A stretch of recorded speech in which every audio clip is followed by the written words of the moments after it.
This is your Stadium Series preview, presented by Tri-State Cadillac.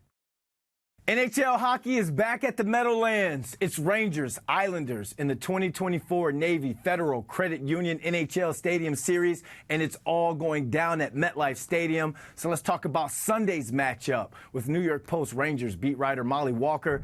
Mollie, Stadium Series is always a great hockey atmosphere for the fans, but for the players, especially in this game, there are points on the line.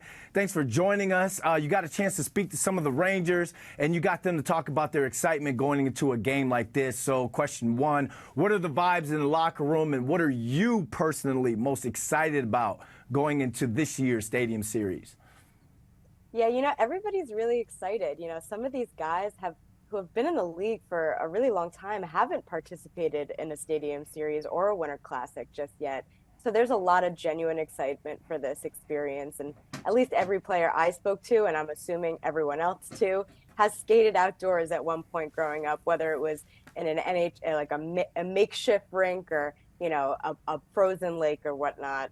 But I'm just pumped to cover my first outdoor game and for the Battle of New York to go outside. Just a great rivalry game and a new backdrop. So, yeah, it should be fun.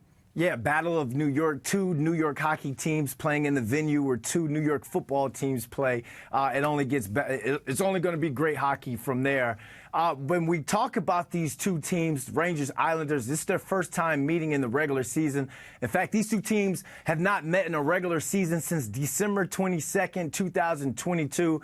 I can't even remember what I posted on Instagram that far back. Can this game on this stage and you throw in this venue help reignite this rivalry?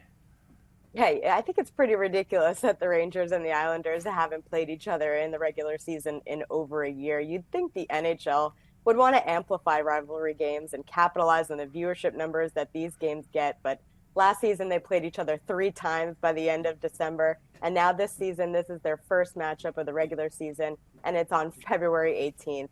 They will square off 4 times between now and the end of the regular season, though, so it should be a lot of fun for the fans.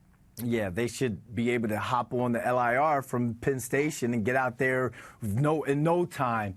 Let's break down some of the details of this game. I mean, one stat that everyone's talking about, people should keep an eye on this game, is the Islanders' penalty kill is by far one of the worst in hockey. How can the Rangers exploit that weakness, especially since this is a team that needs to improve on their power play? Yeah, well, I think you just said it. The Rangers need to be focusing on reviving their power play rather than just capitalizing on the Islanders' poor PK. They finally got one Thursday night against the Canadiens, and that snapped an 0 for 18 skid. So they have to build on that. It's a problem this team has dealt with many times before. It seems like it always comes to a point where it becomes stale, predictable, and as Mika Zibanejad said the other day, then they start to overthink and overcompensate. So I'm looking for them to add more deception, to be more automatic with their decisions, and get a little creative to get out of this funk. Good news, stopping that power play skid. Bad news was Blake Wheeler had to be helped off the ice with an apparent leg injury. If he's out for Sunday, and let's say maybe even longer, who do you think will take his spot on the Rangers' top line, and how much is this team going to miss Blake Wheeler?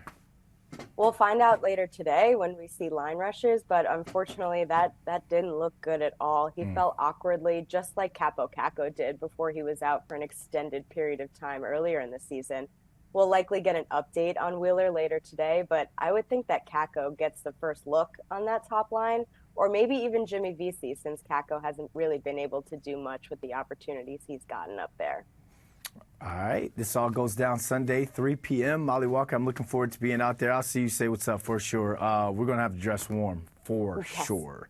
Yes, we will. All right, thanks for hopping on with us. Thanks so much.